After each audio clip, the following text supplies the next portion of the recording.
Básicamente nosotros tenemos dos pilares en los cuales investigar para saber si estamos en un falso trabajo de parto o en un verdadero trabajo de parto. Y es desde el punto de vista clínico y examen físico. Entonces, ¿cuáles son estos pilares? ¿Cuáles serían? ¿Qué es lo primero que tenemos que preguntar? Señora, cuando viene, ¿tiene dolor o no tiene dolor? Sí. Entonces, por ahí partimos, ¿no? Viene dentro de lo que hacemos la historia clínica, tenemos que saber el motivo de consulta, que generalmente cuando son estas pacientes que piensan que ya está en trabajo de parto, lo primero que te van a decir es que tiene dolor, ¿cierto? ¿Tiene dolor o no tiene dolor? Pero no es solamente tener dolor o no, sino es cómo es el dolor, porque ahí está la diferencia entre un verdadero trabajo de parto y uno que no es un falso. Entonces, como yo lo digo, el trabajo de parto es como subirse en una montaña rusa.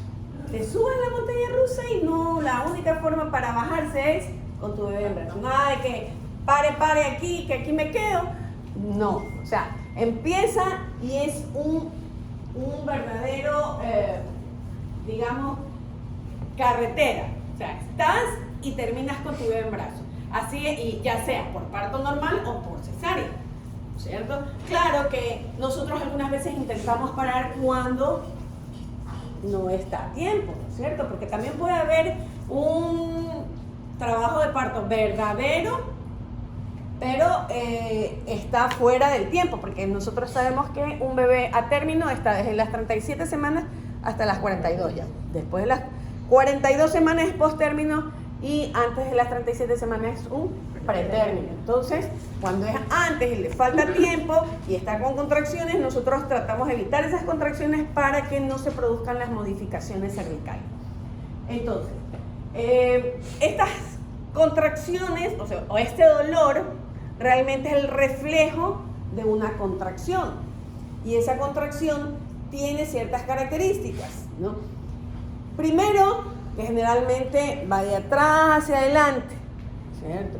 Las otras veces les dicen, no, que me duele aquí, que me duele que se pone duro aquí, solo aquí. Entonces eso no es un trabajo de parto, no es una verdadera contracción.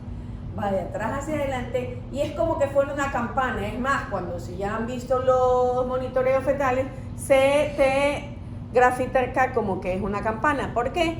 Hay una comienza relajadamente, aunque siempre hay un tono, porque todo músculo tiene un tono, no está totalmente en tono cero, porque si no fuéramos unas fulitas caminando ahí arrastrándonos, porque el músculo tiene un tono, igual nuestro útero tiene un tono, y este tono en un útero es de 8 hasta 12.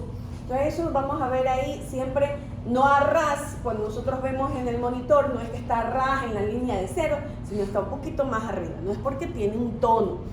Entonces ese tono va aumentando, obviamente por los uterotónicos naturales, que es principalmente la oxitocina.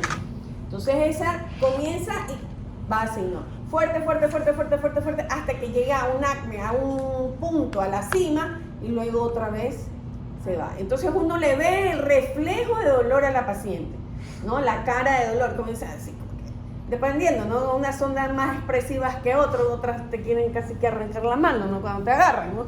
Entonces, pero es así, intenso y luego va bajando. Entonces, y también tiene que tener una frecuencia. Entonces ya sabemos que tiene una intensidad, tiene que tener una frecuencia y tiene que tener una duración, ¿ya? Siempre las vamos a contar en 10 minutos.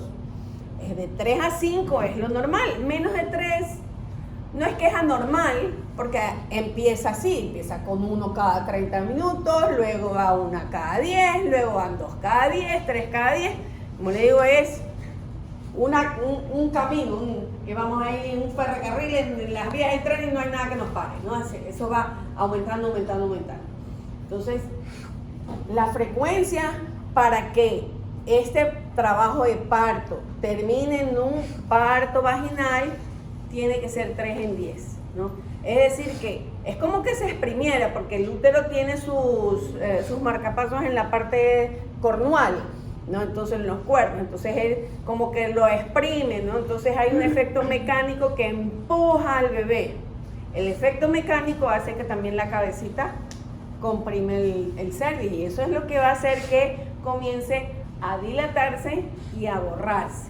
Entonces, siempre es a través de estas contracciones. Sin contracciones no hay trabajo de parto. Ahora, cada cual tiene su sensibilidad dolorosa. Puede ser que a unas les duela muchísimo, muchísimo, y otras que no les duela tanto. O sea, ya cada cual tiene su propia sensibilidad. Entonces, bueno, también eso depende mucho la parte psicológica, el miedo de estar en un sitio, no los conozco, todos me caen encima, todos me quieren hacer tacto. O sea, hay que ver el otro lado, ¿no? Acordémonos que existe el término de violencia obstétrica.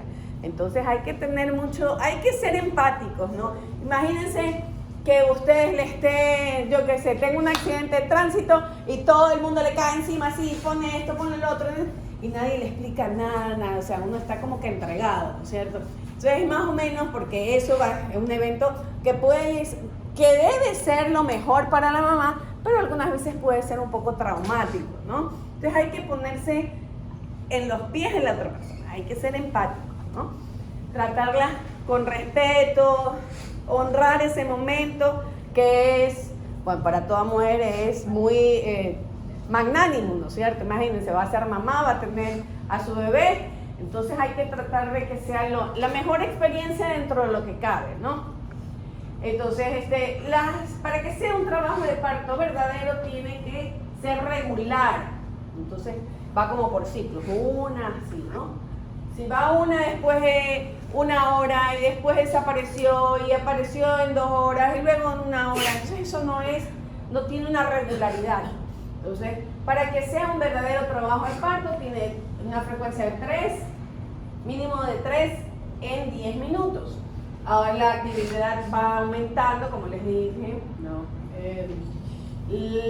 Las molestias de contracción irradial hacia el dorso, ya vimos, la actividad se incrementa cuando la madre camina también. Algunas veces las pacientes dicen, no, sí, en la noche pasé con contracciones, pero me costó dormir y se me pasó. ¿Cierto? Algunas veces negligencia. Entonces, las contracciones se miden la intensidad, la frecuencia, ¿no? Y la duración. ¿Okay? Todo esto es subjetivo. Es más objetivo cuando ponemos un monitoreo. Pero ¿qué es lo que cómo nosotros lo medimos? Mano en pancita, ¿cierto? Mano en pancita, así es como vamos controlando, ¿no? Y entonces por eso lo ideal es que una misma persona vaya haciendo los controles, porque para usted puede ser más intenso que para mí, porque son cualitativas realmente, ¿no? Lo cuantitativo es poderlos medir porque tenemos un reloj, ¿no? Pero qué tan duro está es un poquito cualitativo, ¿no? Entonces falso cuando como todo lo contrario, son irregulares, desaparecen, aparecen, como les digo, 2 horas, 1 hora y así, por último el día siguiente ya no tiene. Generalmente son como más localizadas, generalmente en la parte inferior, o les dicen de un lado, del otro, y bueno, cambios, y de ahí el otro pilar que nosotros tenemos que hacer en el examen físico, ¿no? Y vamos a ver si está en dilatación y en borramiento. ¿Se acuerdan cuando veíamos, ¿no? Entonces, no hay que tampoco confiarse en la expulsión del moco, porque sí es verdad, el moco sale cuando hay un poquito como que ya está reblandecido, pero no significa que ya puede ser en trabajo de parto. Entonces puede ser 3 días, 5 días, 1 semana. O sea, el tapón mucoso no es muy confiable. Sí nos está diciendo que estamos en un periodo, pero no nos dice que ya estamos en el trabajo de parto, ¿no? Bueno, no hay dilatación. Debe haber mínimo 2 centímetros de dilatación, lo mínimo, ¿no? Y 50% de borramiento.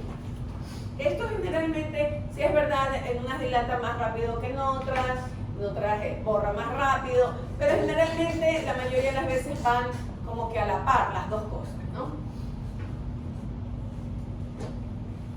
Bien, como estábamos viendo, debe de haber una cantidad mínima y un máximo de las contracciones. ¿Por qué debe haber un máximo? Porque dicen, pongámosle que estén a 5 o 6 contracciones. No, ¿qué pasa si nosotros hacemos eso? Se llama, sí, policistolia, taquicistolia, sí. Pero ¿qué pasa? ¿Qué pasa? Exacto, ¿no es cierto? Recordemos que cada contracción, como estamos diciendo, es una contracción muscular y tenemos los vasos sanguíneos y entonces que es la forma de posteriormente de controlar los sangrados, las hemorragias obstétricas, ¿no es cierto? Porque todos los vasos sanguíneos están rodeados de fibras musculares y los cierran. Entonces, si nosotros no le damos el espacio entre una contracción y otra para que nuevamente exista esa relajación y ese flujo sanguíneo, entonces vamos a producir una hipoxia. ¿Ya? Entonces, por eso tampoco eso, abrámosle para que haga una impregnación, abrámosle sí, el chorro ahí para que después. Eso tampoco, ¿no? Porque no es que vamos a hacer una impregnación y va a estar. No, lo que vamos a hacer es una hipertonía por la cantidad de oxitocina que estamos poniendo. No. Entonces, bueno, la actividad uterina requerida para iniciar el trabajo de parto, mantener la normal circulación útero-placentaria, por eso máximo 5 y mínimo 3 para que empuje ese bebé, ¿no? Y producir el parto. Entonces tiene la siguiente frecuencia, intensidad, tono e intervalo, es decir, el espacio que hay entre una y otra, ¿no? Ya vimos que es lo ideal de 3 a 5, siempre contar en 10 minutos. La intensidad, eso nosotros podemos, cualitativamente ponemos la manito en, ¿no? Podemos decir una cruz, 2 cruces, 3 cruces. Pero si nosotros lo hacemos en el monitoreo, vemos 40 milímetros de mercurio y ahí están marcados, ¿no es cierto? Como les dije, el tono basal es de 8 a 12, pero va a subir hasta 40, pero puede llegar en 60 fácilmente, sobre todo antes del expulsivo, ¿no? Tono, ya sabemos, de 8 a 12. Los intervalos entre contracción y contracción, entre las contracciones 40 a 60 segundos. Sí, claro, me avisa después para ponerle la asistencia porque yo me olvido. ¿Sí? Ya, entre las contracciones, entonces debe haber un espacio, un periodo de relajación. Entonces ustedes cuando ven el gráfico lo ven así, sube, baja otra vez y otra vez, así hay un espacio, ¿no es cierto? Entonces en 10 minutos, ¿no? Nosotros vemos estas 3 ahí. ¿Okay? Eso es cuando estamos hablando de las contracciones normales, porque también hay incoordinaciones cuando ponemos mal la oxitocina, entonces comienza una arriba, otra abajo, una arriba, entonces esos pobres marcapasos están como locos ahí, no saben qué es cómo tienen que hacer, ¿no? Y entonces tenemos aquí, las contracciones son dolorosas. Aquellos que hacen deporte, que les gusta jugar el fútbol después y que no han calentado bien, ¿no? ¿Qué les pasa? Tremendo dolor cuando se pone la contracción de los gemelos, ¿no es cierto? Una contracción muscular, duele, ¿no es cierto? Hasta que entonces se pone hecho una pelota, ¿no es cierto? Y después, cuando uno está ahí, que el calor, que aumentar, hacer el estiramiento, ¿no? Y ahí uno ve cómo baja los gemelos que se aplanan, ¿no es cierto? Igualito, entonces nosotros vemos cómo se produce esta contracción y la barriga toda, ¿no? Y entonces ahí a la expresión del dolor, ¿no? Entonces, ¿por qué produce dolor? Por compresión de las fibras nerviosas, por hipoxia mismo del miometrio, porque ya dijimos que produce cierre de todos los vasos y obviamente no solamente es a través de la circulación uteroplacentaria, sino de su propia circulación, pues, ¿no? Entonces da una hipoxia del miometrio, compresión de ganglios nerviosos, el mismo estiramiento del peritoneo. Nosotros vemos incluso unas veces ya está como que se abomba el peritoneo, ¿no es cierto? Que le tenemos a la paciente, ¿no? Todo eso causa dolor en la paciente. Me trajeron, así que voy a aprovechar y me traen un café. Bien. Vamos a ir hablando de ciertas cosas que se producen durante el trabajo de parto. Ya dijimos que todas esas contracciones lo que hacen es empuja y empuja y empuja, ¿no? Y la pelvis no es como una resbaladera, realmente tiene irregularidades, tienen diferentes diámetros, ¿no es cierto? Entonces el bebé va a ir acomodándose según los espacios que van encontrando. Incluso la cabecita va a ir acomodándola y por eso es que él flexiona su mentón sobre su tórax, ¿no es cierto? Para presentar su menor diámetro, que es el suboccipito prepático, que es de 9 centímetros. Por eso es que hace esto, para presentar esto a la pelvis, ¿ya? Porque es el diámetro más pequeño. Este diámetro es mayor, ya el frontooccipital es mayor, ¿okay? Entonces, o el mentobregmático es mayor, no de cara, mayor. Entonces, necesita con tanto golpe, tanto empuje, tenemos las estructuras óseas que incluso eso mismo hace que, al chocar contra la pelvis, que él doble su cabeza. Y entonces tenemos el encajamiento, descenso, flexión, rotación interna, extensión, rotación externa, porque lo hace afuera de la mamá. A veces podemos ayudar o simplemente él también lo va a hacer solito. O sea, si ustedes tienen la duda de hacia dónde era el dorso, dejen nomás que él rota y vira nomás suavecito hacia dónde va. Doctor, una pregunta, ¿y si el bebé no rota en el momento de salir? Él siempre va a rotar. Y no sabemos para qué lugar tiene, Es que él siempre va a rotar. Sí, él va a rotar. Lo que usted tiene que hacer es ampliar. Él no va a salir, o sea, él sale así. Y es que va a hacer esto, porque esto lo tiene que hacer. Ya, ¿sabes el práctico casi? Que no rote y ya lo tienes afuera. Pero si está afuera ya rotó, pues. No, a mí nunca rotó. En la última guardia el bebé me salió así, pero así. ¿Que era chiquito? No, o sea, no le traí. Porque eso No, podría no darse por una múltiple, me creo que eso podía pasar en una Sí, múltiple. es cuando son como más pequeños y tienen una pelvis muy grande. Así. Sí, exactamente. Bueno, puede pasar en las múltiples. Ahí tendrás que hacer un poquito de esfuerzo, ¿no? Y para eso es la valoración previa, para saber hacia dónde está Es que el dorso. a veces nosotros cuando llega, bueno, a mí me ha pasado, no sé si ustedes, pero cuando ha salido, cuando el bebé llega a sala de parto, porque en preparto dice, no, tiene que estar totalmente desbordado y dilatado. Y ya cuando te llegan ya con la cabeza afuera. Eso más en las multíparas. Sí, ¿cierto? es que el piso de nosotros del parto es arriba y preparto es abajo. Hasta ahí es un error. Entonces, el bebito sale y no hace la rotación. Es que hospitalizar. Es que no fue hecho para como maternidad, pues. Claro. Fue hecho Entonces, para general. y los mismos adultos nos dicen, no, cuando no te roten, tú tienes que rotarlo.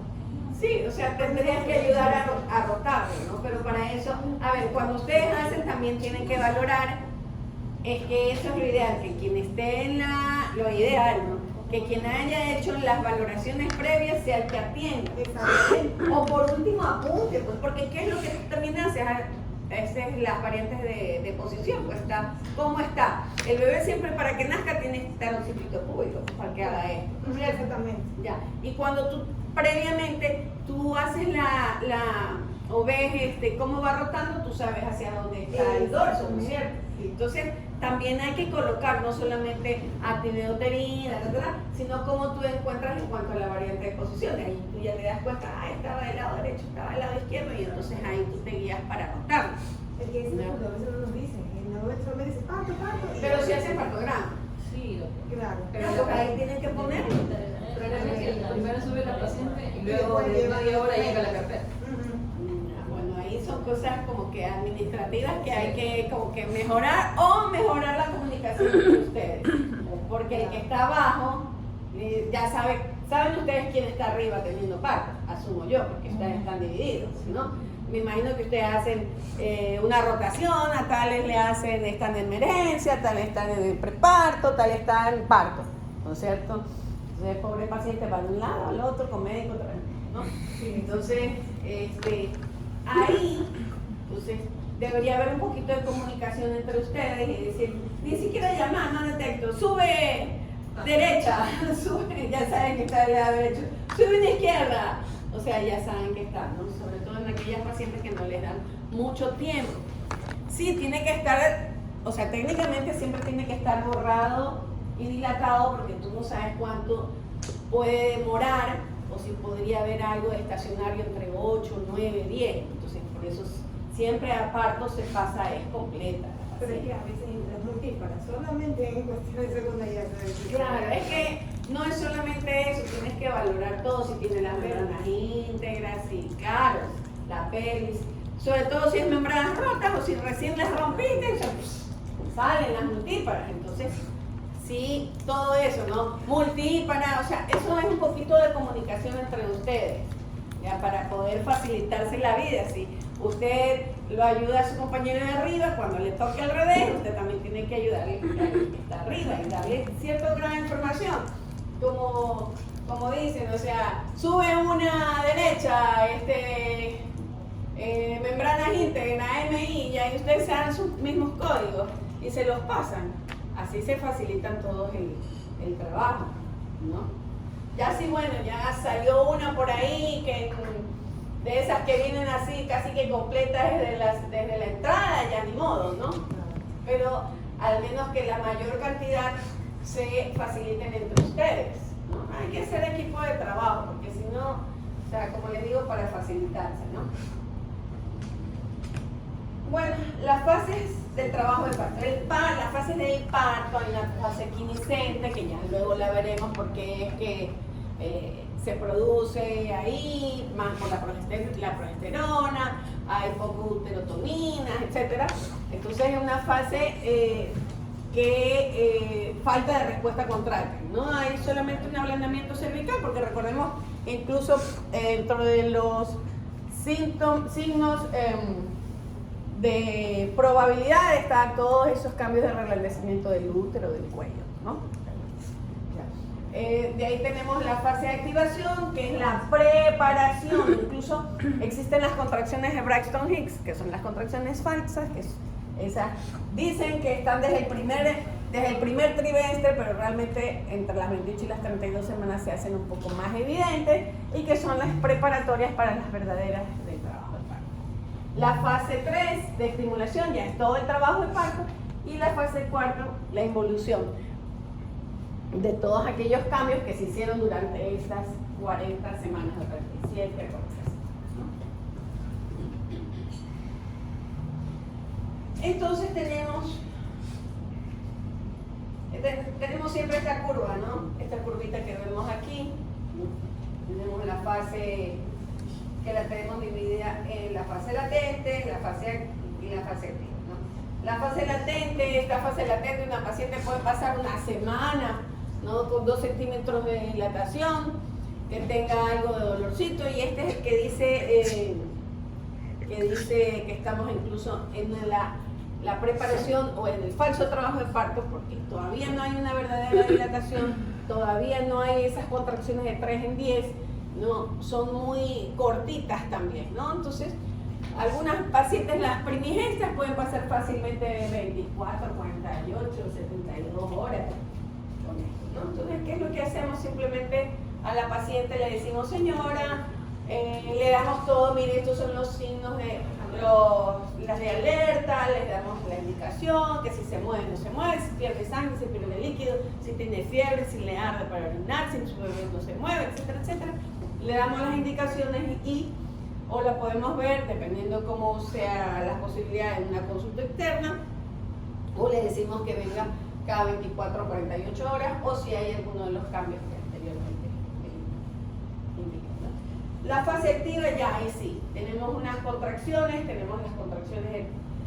que son las verdaderas, las efectivas para que se desarrolle el trabajo de parto, ¿no? Lo que vimos antes no, dolor en la vena sacra, de atrás hacia adelante, 3 en 10, de más de 35 40 segundos, intensas, frecuentes, regulares, ¿no? Generalmente, y dependiendo de la dilatación, nosotros ya la ingresamos a la paciente, ¿no es cierto? Cuando tiene 4 a 5 ya ingresamos a la paciente, por eso es importante que sepamos al que está ingresando realmente poner la dilatación para que ya empecemos el reporte en el partograma, ¿no? Generalmente ya aquí, una vez que se ingresa a la paciente, tenemos que hacer el control cada 30 minutos, y cada 30. Sí, pero hacemos el tacto cada 30 minutos, no hacemos el tacto.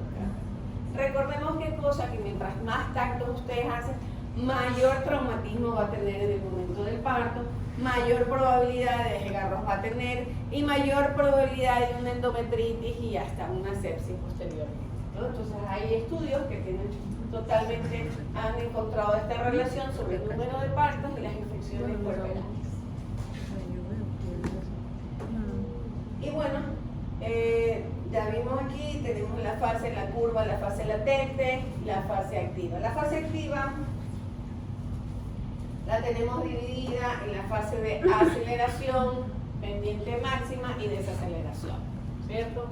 La fase de aceleración tenemos esta en la que ya como que coge viada y ahí tenemos una fase de pendiente máxima, por eso incluso cuando hacemos el partograma vemos como los tiempos entre una y otra dilatación se van acortando, ¿no es cierto?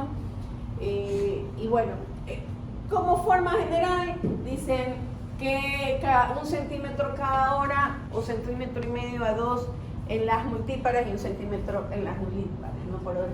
Pero si vemos en el partograma hay veces que ya al final es hasta más corto lo que uno debería hacer, ¿no? La fase activa, ¿con cuánto dilatación inicia? La consideramos como fase activa.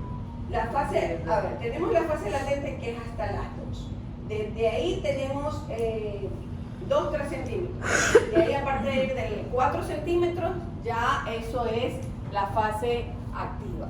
Por eso es que ya lo tenemos que ingresar a las pacientes entre 4 y 5 centímetros.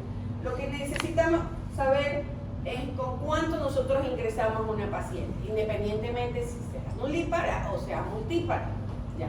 Ahora, ¿qué ingresamos? No solamente es la dilatación, ¿no? Tenemos que ver si ha sangrado, si se mueve el bebé, si de pronto rompió membrana, o sea, no es solamente el tacto, ¿no? Es todo lo demás.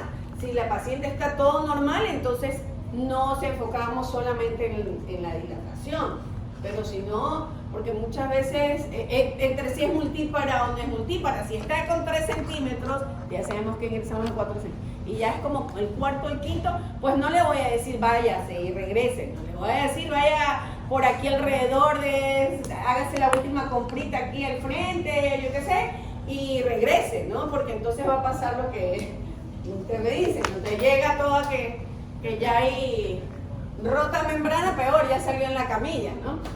Entonces, como vemos aquí, las nulíparas demoran un poco más que las multíparas, ¿no?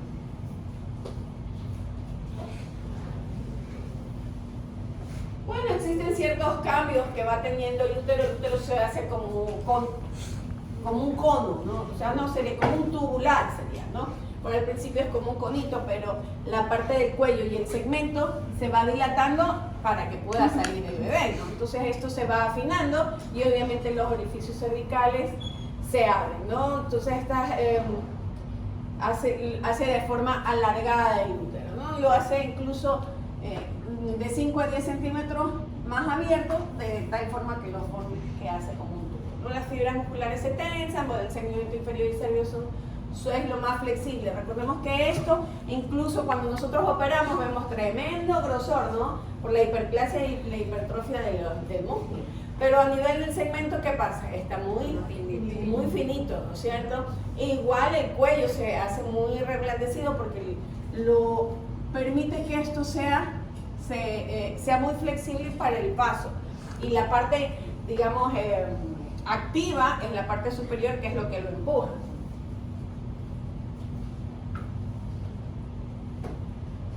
Bueno, aquí igual, el segmento uterino superior durante el trabajo activo se lo tiene dividido en 2 partes. El segmento superior, el muscular previamente, firme, permite empujar al bebé con las contracciones, y el inferior, que es el suave, que está hecho por el segmento inferior y no tiene esa capacidad de contracción, ¿no? El cuello y el segmento casi no tienen fibras musculares lisas, es más fibroso, ¿no? Y aquí está lo que alguien me decía, doctora, pero a mí me ha tocado que tenemos esto como en conito, ¿no? Que decía, uno toca y está abierto afuera y adentro está así. Entonces, esto pasa en las multíparas, porque tiene un grado, queda como un grado de incompetencia cervical, pero del orificio cervical externo. ¿Ya? Entonces, por eso es que algunas veces 3, 4 partos y uno toca, y entonces toca, y como que está abierto y adentro está cerrado, y hay bastante moco ahí, ¿no es cierto?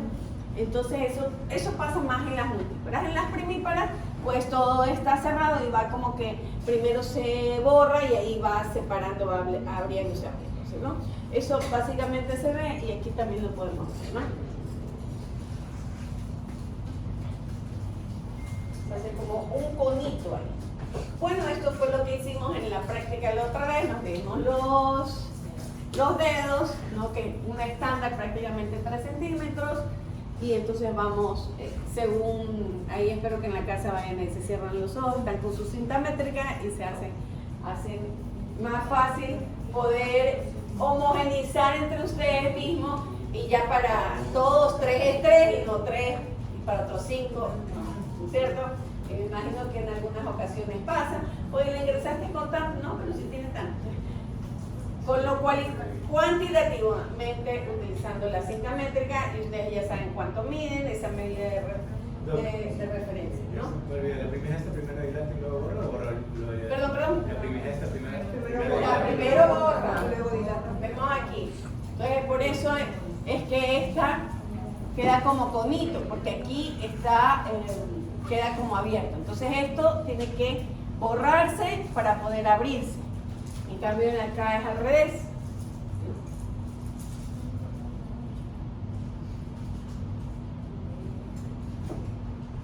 Y aquí tenemos algo que, según algunos libros dicen, no, eso no sirve porque es un poquito como que cualitativo, tratando de hacerlo cuantitativo, pero realmente te ayuda para saber si ese parto o si todos esos cambios van a terminar en un parto vaginal, ¿no?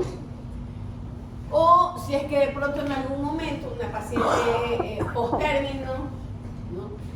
Podemos modificar ese cuello para intentar un trabajo de parto. Entonces podemos tomar una decisión de una conducción en el trabajo de parto, una maduración en el trabajo de parto, una inducción en el trabajo de parto, y todo también depende de esto. Entonces son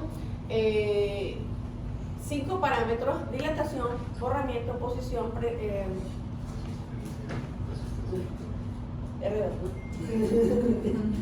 consistencia y descenso, ¿no? Bueno, el descenso lo vamos a poner aquí a la derecha, porque eso no son características del cuello, eso tiene que ver con sí el trabajo de parto, pero las características del cuello son dilatación, borramiento, posición y consistencia, ¿no? Y de ahí tenemos el descenso.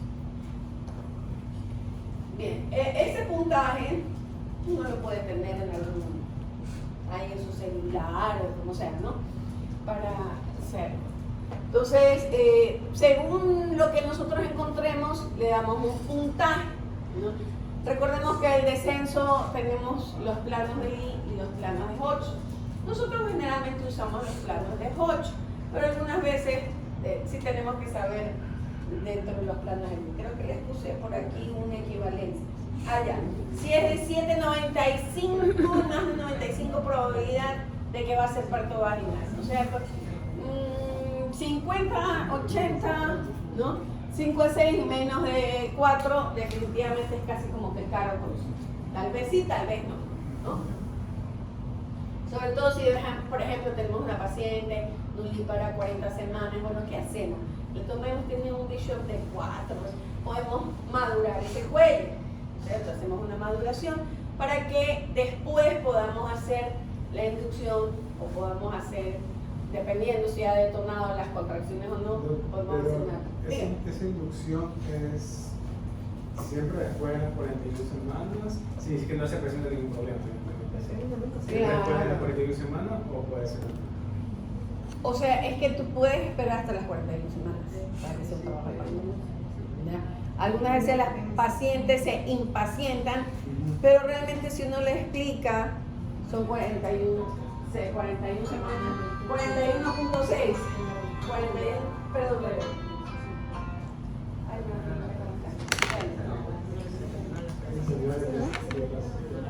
ya, ahora,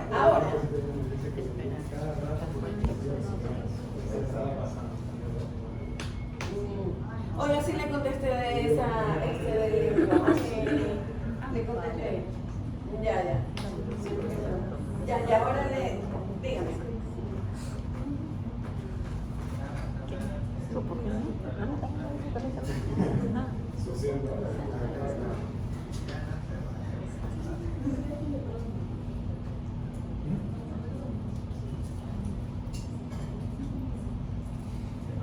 A ver, pero nosotros no tenemos nada que ver ahí. Eso tiene que ella dice que autoriza.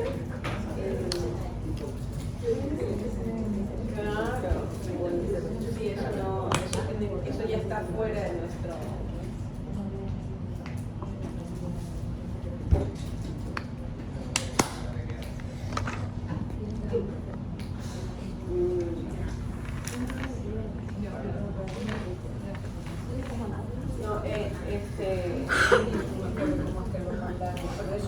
¿Por qué te burlas de mis anotaciones? Ajá, sí. Ajá, o que ella sí, o sea, definitivamente eso tiene que, lo que no recuerdo si es que ella tiene que hacer la solicitud o le reenvía esa solicitud.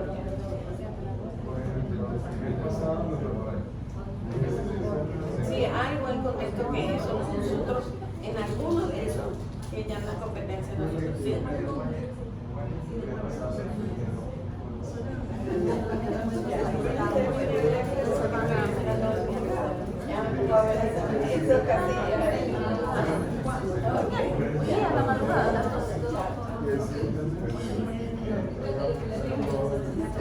Algo me decían que era lo que en cuanto a la última pregunta.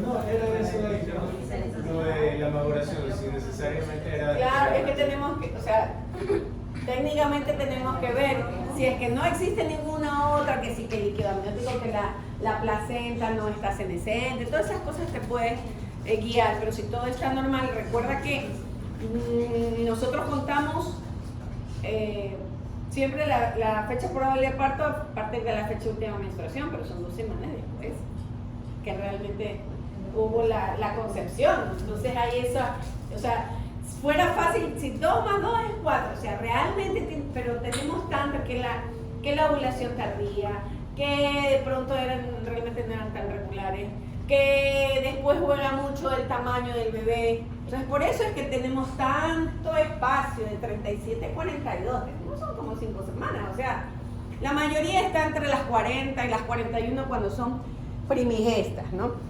Ya cuando pasan las 41 es que uno ya está así, a ver, revisemos que todo esté bien, ¿no?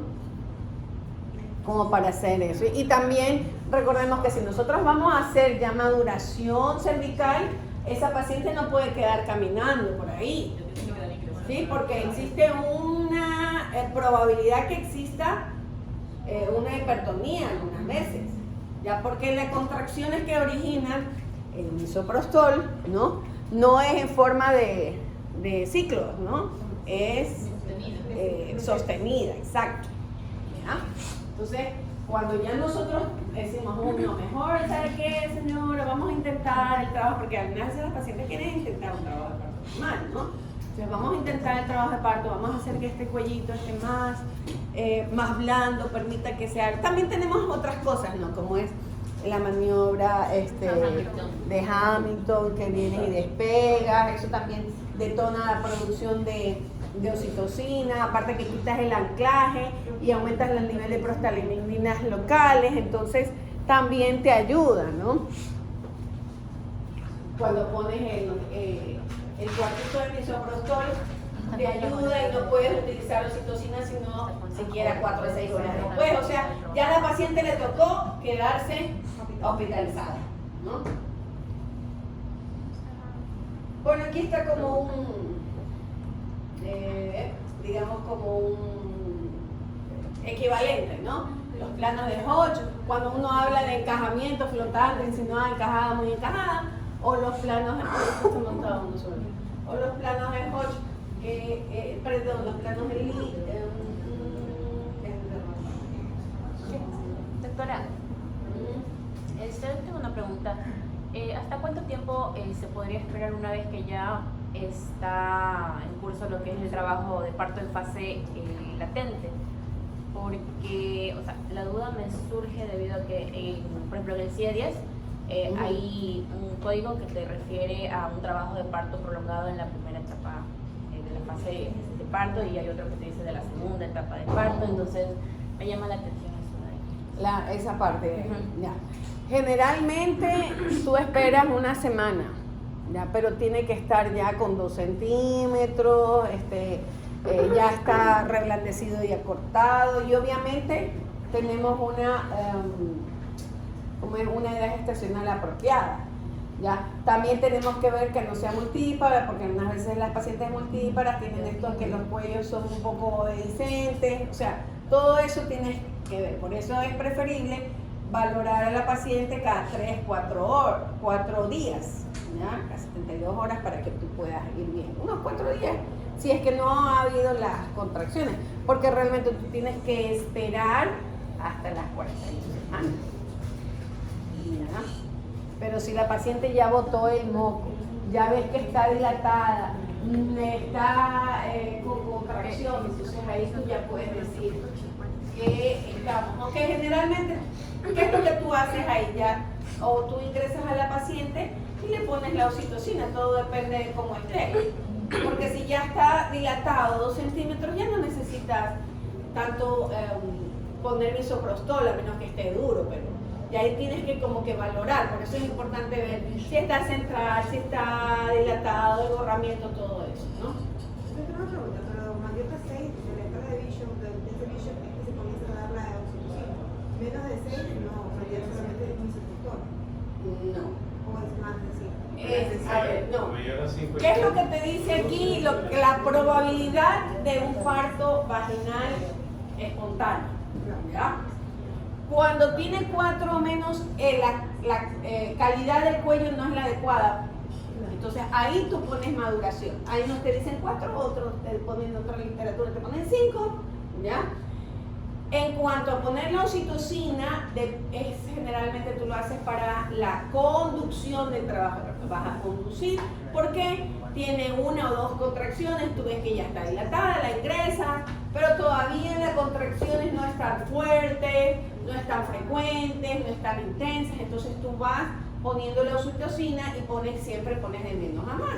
Entonces, 4 gotitas y vas con tu manito poniendo ahí qué tan duro se pone, qué tan frecuente se pone, qué tan intensas están, ¿ya? Entonces, la oxitocina depende de la cantidad y la calidad de las contracciones.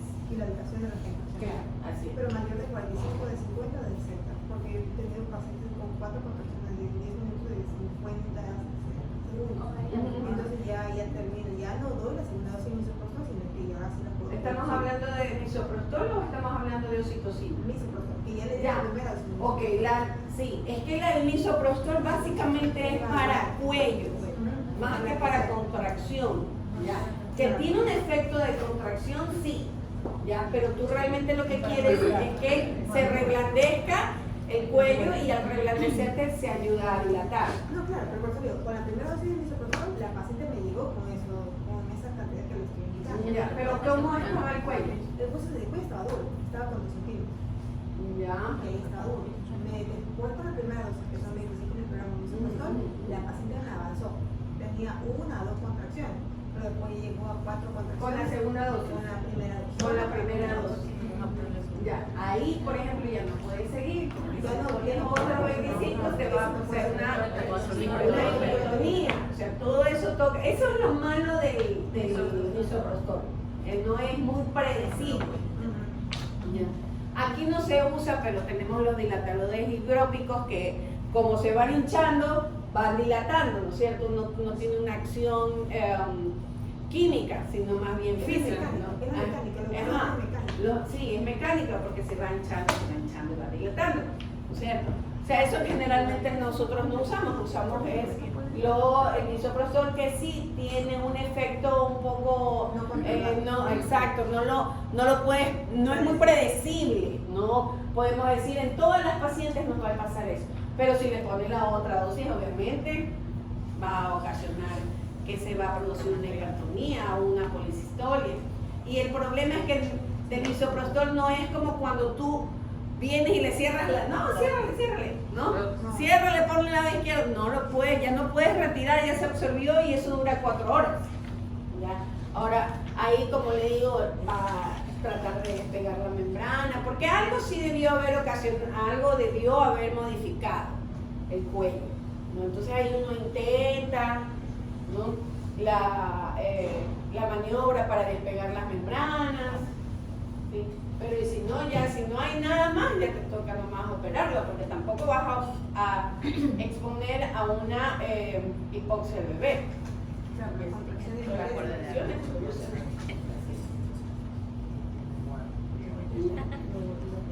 Bueno, aquí les he puesto un casito, ¿no? Paciente de 25 años, ya tiene 2 partos, con embarazo de 38 semanas, que acude a la consulta de emergencia por dolor pélvico, tipo contráctil, ya de hacia 6 horas. El examen físico presenta actividad uterina, 3 en 10, 60 segundos, intensidad 2 cruces. Esa estamos con contracciones, muy bien, ¿no?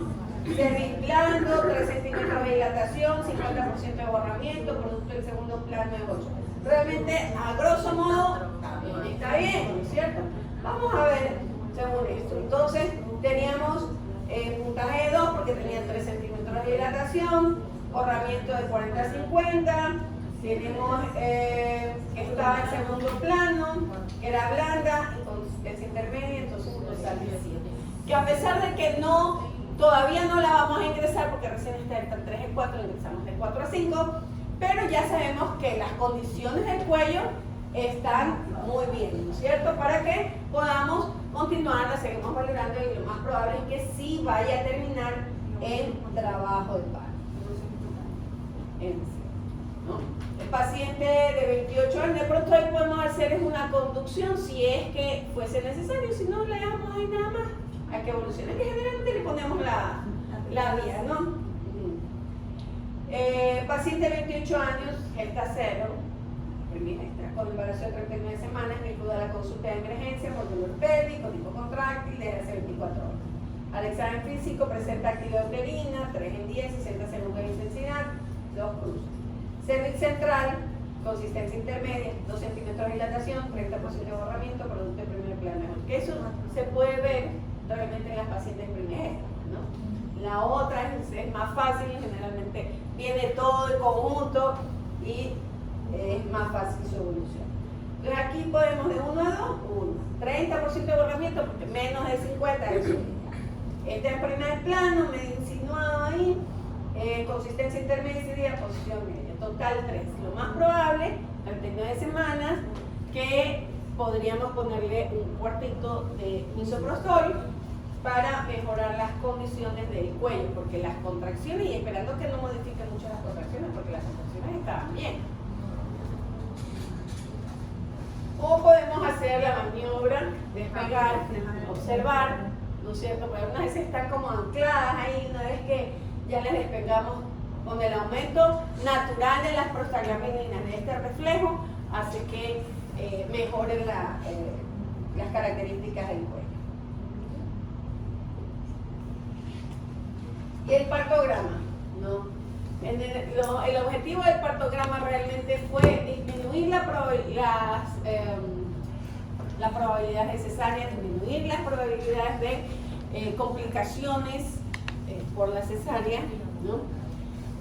Disminuir la mortalidad fetal y perinatal, porque si ustedes ven, incluso en la hoja de la historia clínica, que ustedes ven que hay los circulitos amarillos, pues, ¿no?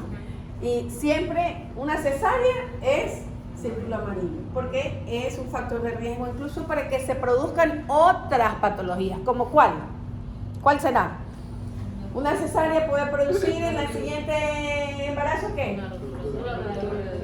Bueno, pero lo más frecuente. Placenta previa. Exacto, esas benditas placentas previas. Y alguna vez esas placentas previas van de la mano de qué?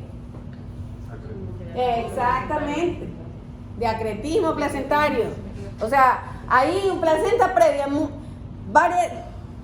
así sea una cesárea, que el ecografista le revise bien, a ver cómo está esa vasculatura, hasta dónde está llegando, ¿no? Aunque algunas veces te ponen acretismo en un pequeño segmento, y cuando abres tremendo segmento ahí que está todo pegado. Entonces, generalmente mientras más cesáreas, mayor la probabilidad de una placenta previa y de un acretismo placentario. Por eso es que intentemos que sea un parto vaginal para nosotros mismos no hacer problemas en el siguiente, ¿no? Tenemos nuestra paciente, generalmente viene de un embarazo, en el siguiente embarazo, en el siguiente embarazo, y si son cesáreas, uno ya está que se rasca el cuello porque es la cuarta cesárea, y entonces, ¿no? Eso ya tiene mayor riesgo. O por eso también no siempre los óbitos optamos porque sea un parto vaginal, a pesar de que psicológicamente puede ser un poco traumático para la paciente, pero hay que siempre explicarles por qué. Porque algunas dicen, ay, me hicieron parir, estaba muerto mi bebé, etcétera, etcétera. No, es comprensible la parte psicológica que se ve doblemente golpeada porque falleció su bebé y encima sufrió el trabajo de parto de dar a luz a un bebé muerto. O sea, pero hay que explicarles porque muchas veces estas pacientes pues quieren sustituir con otro embarazo, ¿no? Un bebé, ¿no? Que falleció, generalmente las pacientes buscan otro bebé. Entonces, algunas veces, si nosotros hemos hecho una cesárea, pues estamos agregando un nuevo factor de riesgo. O sea, algunas veces hay que explicar, ¿no? Y bueno, reducir la mortalidad materno-fetal y perinatal, proporcionar al personal de salud un instrumento de fácil llenado. Incluso uno puede leerlo, la otra persona lo puede leer, todos están estándares, ¿no? Diagnosticar y prevenir alteraciones antes de que se convierta en una patología, porque nosotros vamos viendo la evolución y si esa evolución no es según los estándares, nosotros podemos realizar alguna maniobra para que siga o ya no caiga en ese riesgo, ¿no? Podemos hacer algún evento, alguna actividad que cambie este evento, ¿no? Reducir el índice de cesárea. Hace algunos años atrás, con 1990 y pico, 1990, se hizo un estudio de aproximadamente 35.000 partos, la evolución de todos los partos, ¿no? Y se vio que esto podía disminuir el uso de oxitocina, el trabajo de parto prolongado, la sepsis, las infecciones postpartos, el índice de cesárea y sobre todo la morbimortalidad, ¿no? Se vio que solamente utilizando, como dicen, algo bueno, bonito, barato, o sea, solamente con una hoja disminuía que puede representar económicamente para un estado, ¿no es cierto?, una disminución de esos recursos a nivel de salud, ¿no? Porque ya no ha disminuido la probabilidad de sepsis, la cesárea siempre va a ser más costosa para el Estado, y simplemente con una hoja en la cual visualmente todos nos podemos saber si es que existe una anomalía o no. Usted la llena, ella la va a saber cómo está igual el trabajo de parto, ¿no?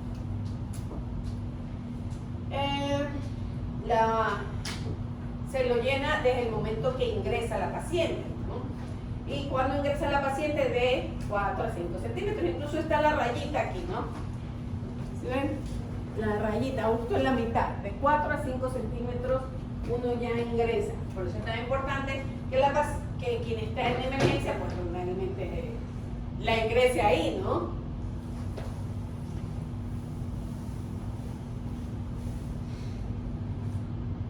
Y entonces tenemos varias áreas, ¿no? Tenemos donde nosotros la vamos a graficar, realmente es esta, es como un plano cartesiano más o menos, ¿no?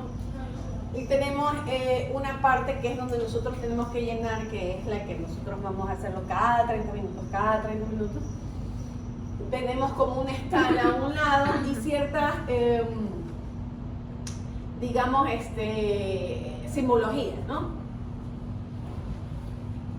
Por eso, si ustedes ven aquí les dice también cuál es la variante de posición. Entonces uno debe aquí ubicar la variante de posición. ¿Cómo está? Y también los planos de Hodge. También uno debería llenar la curva del plano de Hodge. Y entonces llega un momento en que se cruzan, porque mientras más está la dilatación, más debería ser el descenso, ¿cierto? Así debería ser, incluso se deberían cruzar. ¿Ya? Porque generalmente algunas veces uno llena solamente la dilatación, pero uno sí debe apoyarse en lo demás.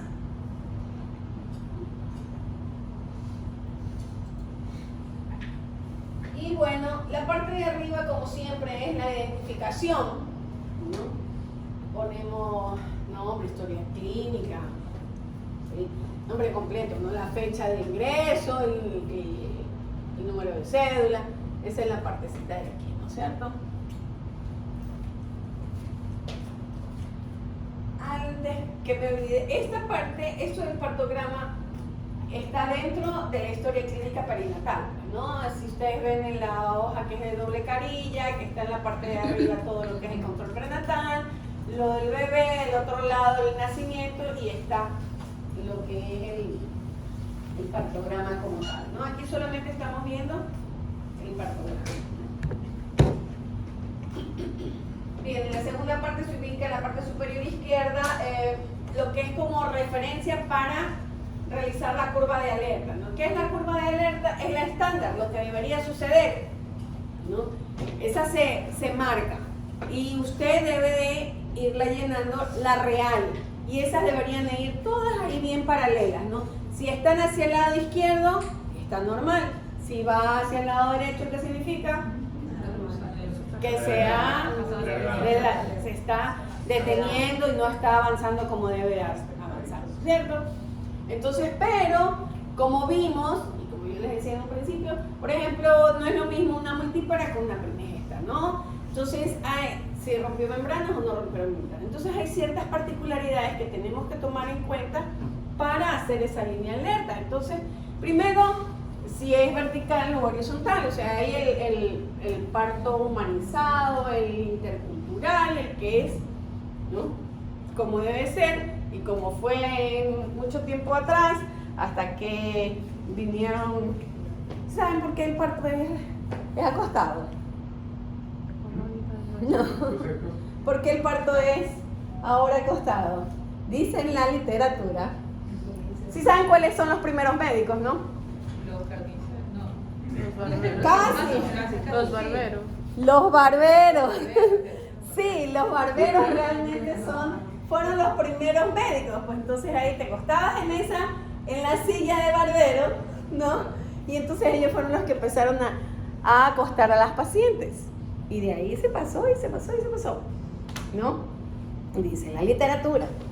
¿No? Búsquenlo. ¿Ya? Entonces por eso es que las pacientes se comenzaron porque ¿quién atendía los partos? El barbero, pues él era el cardiólogo, el traumatólogo, el dentista, de todo, ¿no? Entonces es por eso que las pacientes se comenzaron ahí en la Edad Media a realmente en esa posición. Pero existe el parto intercultural, el que debería ser realmente, ¿no? Es el vértice. Entonces, si la paciente está vertical, no importa si rompe membranas, no rompe membranas, si multípara, es la misma línea que vas a hacer. Pero generalmente nosotros, ¿qué hacemos a la paciente? La acostamos a la paciente. Entonces está en horizontal, ¿no?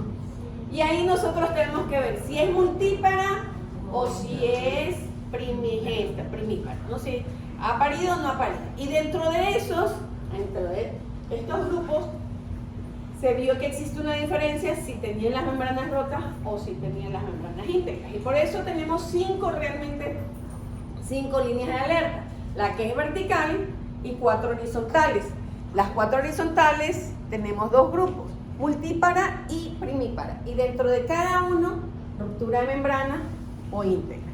Por eso tenemos 5 estándares realmente. ¿Ya? Y si nosotros vamos construyendo, para la próxima traigan y vamos a hacer aquí unos ejemplos, ¿ya?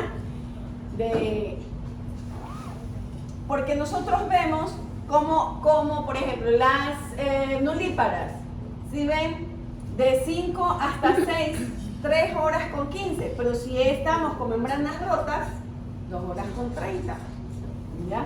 Igual que si fuese una multípara. ¿Sí?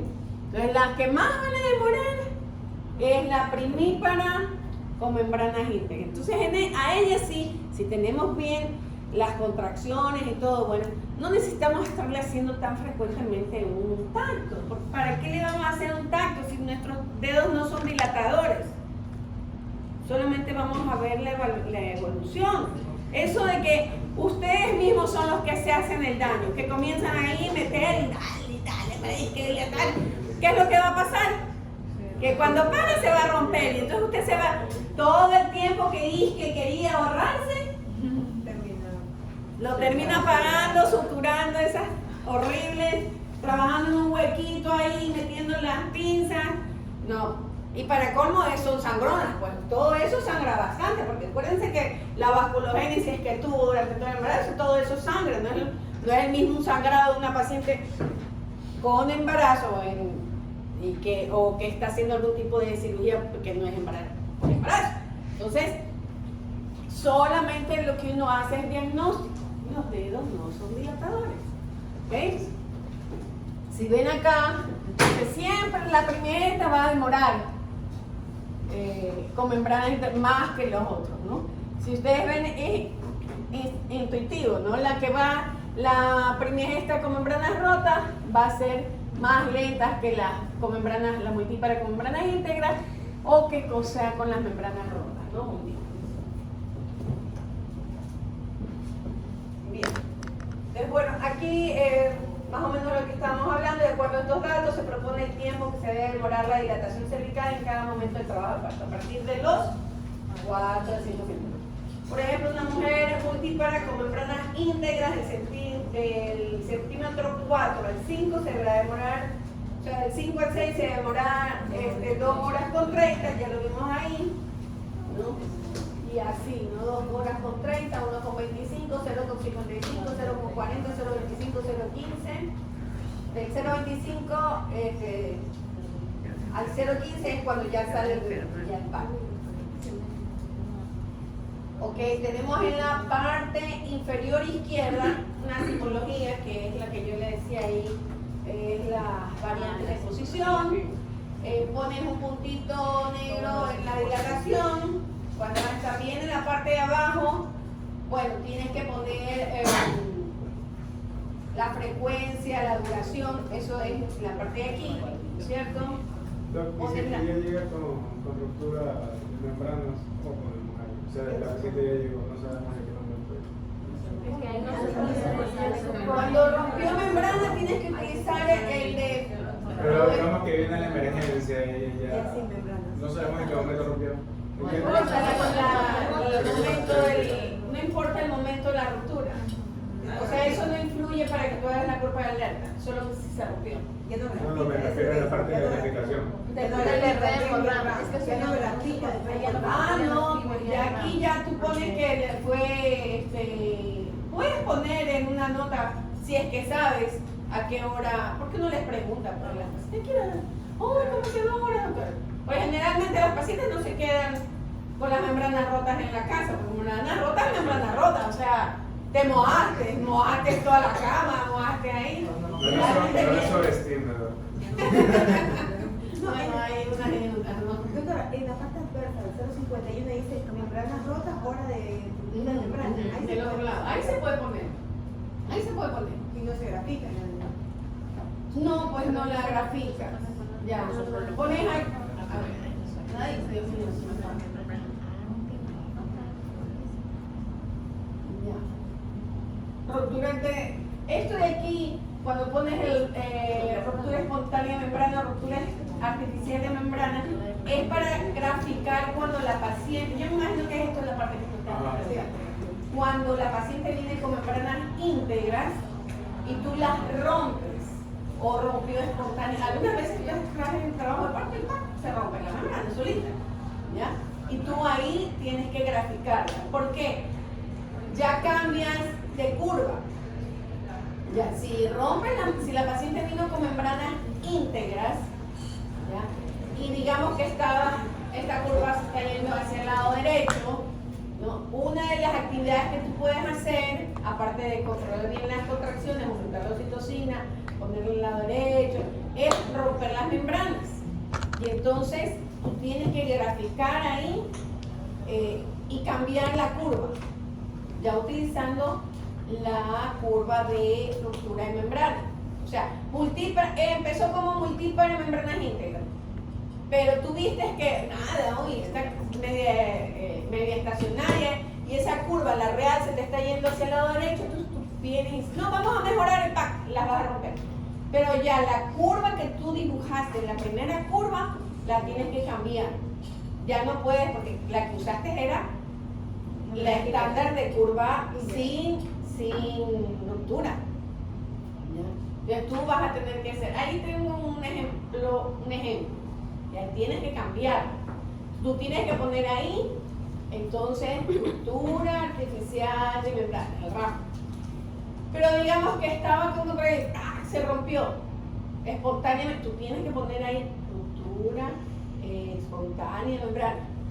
Bueno, y te toca cambiar igual la línea de alerta, porque siempre una ruptura de membrana, ya sea espontánea o artificial, un trabajo de parto debe evolucionar más rápido. Ahora, si ya fue una ruptura con la que vino, eso ya no importa, ¿no? Eso lo pones en cualquier ladito, ruptura hace 4 horas, 6 horas, yo qué sé, como para ver más bien si hay una probabilidad de infección o no. Más no influye en ponerle algún ladito dentro del cuadro. Lo que pasa es que si ya rompió la membrana, tienes que utilizar la otra, la que dice multípara con ruptura de membrana, oprimípara con ruptura de membrana. Ya, entonces en la parte inferior del partograma vamos a tener los datos que ya saben que debe de ser cada 30 minutos, ¿no? Aquí dice, cada 30 minutos. Ya. Entonces tú pones que presión arterial, porque ya sabemos que incluso las preeclampsias pueden ser hasta en el puerperio, ¿no? Entonces el estado hipertensivo del corazón. Tenemos la presión, tenemos la frecuencia cardíaca fetal, el pulso materno, bueno, y obviamente las características de las contracciones, ¿no? Las características son frecuencia, intensidad, duración. Las 3 cosas tienes que poner, ¿no? Y bueno, la curva de alerta, como dijimos, lo tenemos que usar estos estándares que están hacia el lado izquierdo y lo vas a grabar en ese cuadriculado que está, ¿no? En la parte central del partograma tiene 3 bordes de línea izquierda, la dilatación, línea inferior, el tiempo, cada cuadrícula es media hora, pero sí vemos que tenemos unas rayitas en medio, ¿no? Que es como para los 30 minutos, ¿no? La línea derecha indica los planos de Hodge, o algunos tienen plano de Hodge, plano de línea. Bueno, esto para recordarlo, de los planos de Hodge, a ver cuál es, eso se lo saben ya, deberían saberlo. El primer plano de Hodge ya es el promontorio hasta el borde superior de la cintura pública de forma paralela. Tenemos el borde inferior de la cintura pública. La segunda secta. ¿Sí? El tercero ya no es anterior-posterior, sino es transversal, ¿no es cierto? Porque es del iniciático y espinoso, ¿no? Las espinas. Y de ahí tenemos la punta del sacro de forma paralela. En la parte de abajo ponemos el equivalente de 0, el tercer, según el plano de Lee, es el encajamiento, que es el tercer plano de Hodge, ¿no?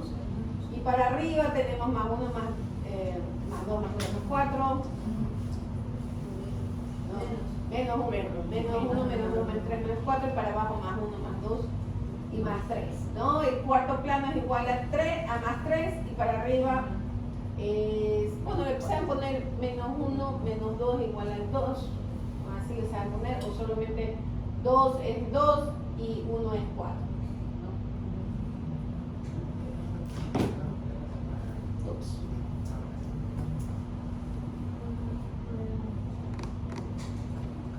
Ok, entonces una vez que se elabora, tenemos que poner en la parte de abajo a qué hora empezamos, ¿no es cierto? Si ingresó a las 10, a las 11, a las 12, tenemos que poner en horario. Déjenme ver si- ¿ya? Entonces, digamos, del 5 al 6 son 2 horas y media, se utiliza como una multi para membranas rotas. Aló. Sí, ¿qué pasa, por favor? Sí, 2,30. 2,30 y de ahí tenemos 1,25, si ven están las crucecitas 1,25, de ahí tenemos 1,05, ¿no? Está con una crucecita, aunque realmente lo que tienes que poner es el circulito, pero la crucecita está bien. Y de ahí vamos 0,35, 0,50, 0,35 y para que ya para 20 minutos, ¿no? Esto es lo que veíamos hace un ratito. Entonces, la primera, digamos que debió haber sido esta de aquí, ¿no? Aproximadamente, esta era la línea, y aquí tiene que haber un punto, porque esto es la ruptura artificial de membrana, aquí tiene que cambiar, porque ya no va a ser con membranas íntegras, sino membranas rotas, y entonces por eso es que como que se eleva más rápido, porque es más rápido el trabajo de parto, debería ser con unas membranas rotas, ¿no? Entonces, si es que se rompen las membranas, usted tiene que cambiar. Si usted hizo primero una, era esta, en el punto de la dilatación, usted a partir de eso ya tiene que cambiar a membranas rotas. De la curva de alerta se vuelve a tomar el punto para separar. Así es. Pero eso es medio contradictorio porque se supone que ya está salida la curva, ¿no es cierto? Y creo que después tenemos que esperar más o menos una media hora de salida de la curva para poder tomar una medida. O sea, tú te das cuenta, ¿no? Es que, no tengo más. Tú haces esta curva, esta es la que debería suceder y la otra debería ir paralela, ¿no? Si la de acá comienza a separarse, porque el lado derecho es para que tú ya tomes una alerta, el lado izquierdo estás bien, incluso si está muy separada puede ser un parto precipitado, ¿no? Pero tomemos en eso, entonces tú ya hiciste y tú vas construyendo tu propia curva donde tu paciente,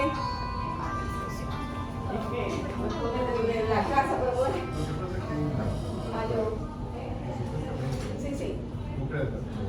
Sí, por favor. Entonces, si está así, ¿no? Esta es la curva y tú la comienzas a construir y esta se comienza a detener y se va hacia el lado derecho y tú dices, vamos a romper la membrana. Rompes la membrana, digamos que en 5 centímetros. En vez de haber esta curva estar así paralela a las dos, esta se fue para un lado, hacia el lado derecho. Entonces, vamos a romperla. Rompemos, pero ya esta primera que tú hiciste ya no va a ser, pues. Ya esa ya no es, porque tú la construiste con membranas íntegras, ¿no es cierto? Maciente, nulípara, membranas íntegras. Entonces tú pusiste, creo que era 3,5, 2,30, etc. ¿No es cierto? ¿Ya? Entonces ya tienes que cambiarla porque esta curva ya no es membranas íntegras, sino membranas rotas. Y la cambias.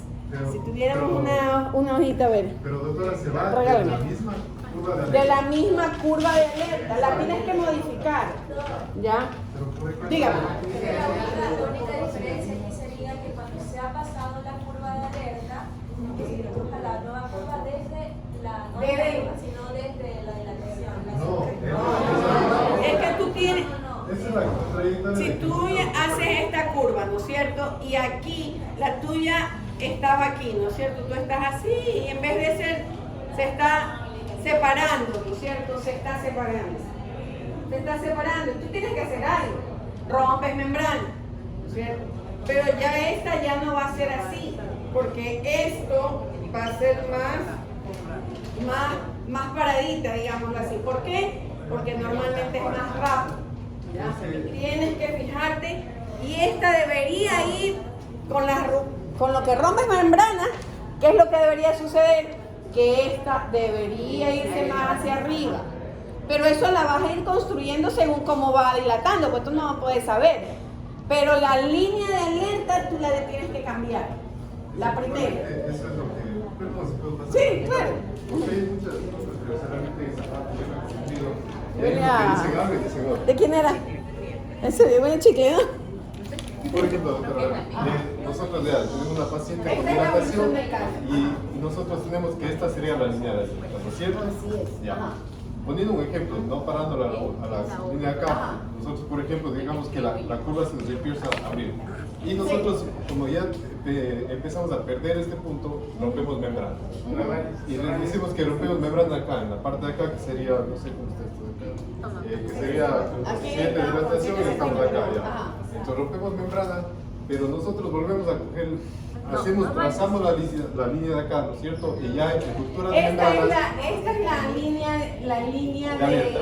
de alerta. Ya, y tomamos- Esta era la primera. Ya, y tomamos realmente desde el punto de ruptura de membranas, pero desde aquí. Sí. Y de aquí trazamos. Ajá. ¿No es cierto? Sí. Ya, porque muchos doctores a veces dicen que tomamos desde la curva que nosotros tenemos de la No, porque la dilatación. línea de alerta es una estándar, es como usted dice, tiene que ser de acá. Tiene que ser de acá. Pero hay una contradictoria, porque si ya estamos salidos y si nosotros hacemos otra curva de alerta, se nos coge y se nos hace más. Sí, pero técnicamente lo que debería suceder que mejore el parto, que vaya más rápido, digamos así, porque rompiste las membranas. Pero si ya estamos salidos y hacemos esto. Pero si no, va a seguirse yendo. Va a seguirse yendo. Y tiene que ser de aquí porque la línea de alerta es un estándar que tú lo haces. ¿Ya? Esa es la línea de alerta, es el estándar. Y otra cosa es lo que va a pasar. Sí, puede ser como dice, pero se me abre más. Pero técnicamente debería, a lo que tú rompes, debería ir más rápido. ¿Cierto? Debería suceder. ¿Ya? Y eso es lo que estás buscando al romperlo. ¿Ya?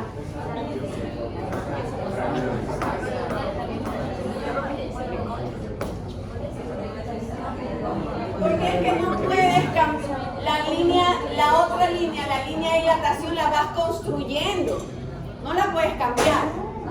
Lo único que puedes cambiar es la línea que ya está construida, que es la línea estándar. Es más, en Colombia o algo así, tienen como unas líneas ya, como una que fuera una regla, digamos, con las líneas ya marcadas. Y las ponen así, a ver, la línea es aquí. Y ya la dibujan nomás. Esta es la línea acá. ¿Ya? Y tienen 5 líneas. ¿Ya? Tienen 5 líneas ya hechas. O sea, no las construyes, sino tú vienes y como las reglas, tú vienes, las pones ahí, las marcas, ahí está así. Pero ya, ellos hacen así, ¿no? ¿Y qué es lo que hacen? Esta era la línea. Ya, entonces rompí membrana, ahora uso la otra, la pongo encima y la hago la trazo ahí nomás. Ya pues, hacen así. Pero es lo mismo, ¿ok? Aquí tenemos por ejemplo, aquí tenemos del lado derecho, vemos, ¿no? El punto de partida. Esta es una membrana rota, por ejemplo. Aquí, ¿por qué está marcado antes de los 5 centímetros? Porque se rompieron las membranas. Exacto, no la vas a mandar a la casa. La tienes que ingresar, ¿sí? De ley. Entonces, es una ruptura espontánea de membrana, dice. Viene el REM. Como ustedes decían, preguntaban hace un rato. Ahí ya lo ingresaron y ya empezaron ahí, porque no la puedes mandar a la casa. Y la punteada es la línea de alerta. Y la otra es la línea que va construyendo. Entonces esta está bonita porque estas van las dos ahí, ¿no? Y aquí, bueno, ponen un ejemplo, lo que veíamos hace un rato. Trabajo de parto prolongado, lo cruza, se va hacia la derecha. Digamos que ahí bueno, está muy, bueno, le pusieron un 8 centímetros. Generalmente a los 8 centímetros como que no. Debería haber sido un poco antes, tipo 6, 5, 6, ¿ya? Entonces digamos que a los 5 o 6 se hubiera cruzado. Entonces venimos y rompemos. Entonces, a partir de ese punto, nosotros construimos la otra línea. ¿Ya? A partir de ese punto. Vemos aquí, en vez de poner aquí solamente para que se vea, ¿no? Pero si hubiéramos hecho acá, ¿no?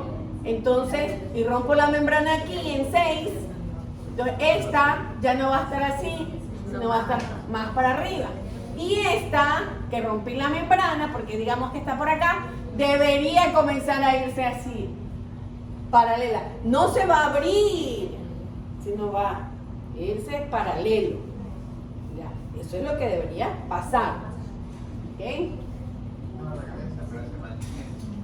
Sí, no es que va a regresar al otro lado, pero va a irse paralelo. Claro que primero puedes, antes de romper, pues también haces el despegamiento. Después que la pones del lado derecho, o que la haces caminar porque todavía no está con la membrana, porque está con la membrana íntegra. Y después intentas, bueno, ya ni modo, que le rompes, ¿no? Porque también para romper membrana tiene que estar encajado, no se le va a salir el cordón después. Como dice aquí, si tienes las membranas íntegras, rómpelas si no existe alguna contraindicación, como cordón palpable, presentación compuesta cuando están así, todos con las manitos, ¿no? O están de glúteos, de nalga, ¿no? Presentación flotante, ahí tampoco, cuando sí, tiene que estar encajado porque usted puede romper membrana, ¿no? Sí, pero claro. También se indica que hagan pipí, en lo cual la vejiga también ayuda, ¿no? Depilación ya, ok. Si tiene epidural, la peridural podría ser, ¿no? Pero también puede hacer que camine la paciente, ¿no? Si ya nada funciona, exacto, cesárea. Y ustedes tienen un documento legal en el cual se evidencia todo el trabajo de parto que ha estado y que está justificado. Y no solamente es decir, tiene parto prolongado, sino está evidenciado. Esto se tuvo que hacer.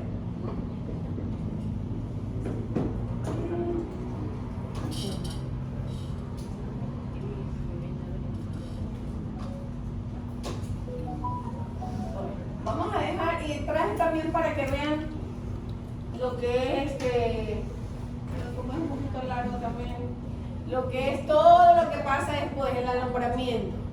¿Ya? Sale el bebé, ¿no es cierto? Bueno, aquí me faltan algunas cosillas. Eso está en el otro. ¿Qué pasó?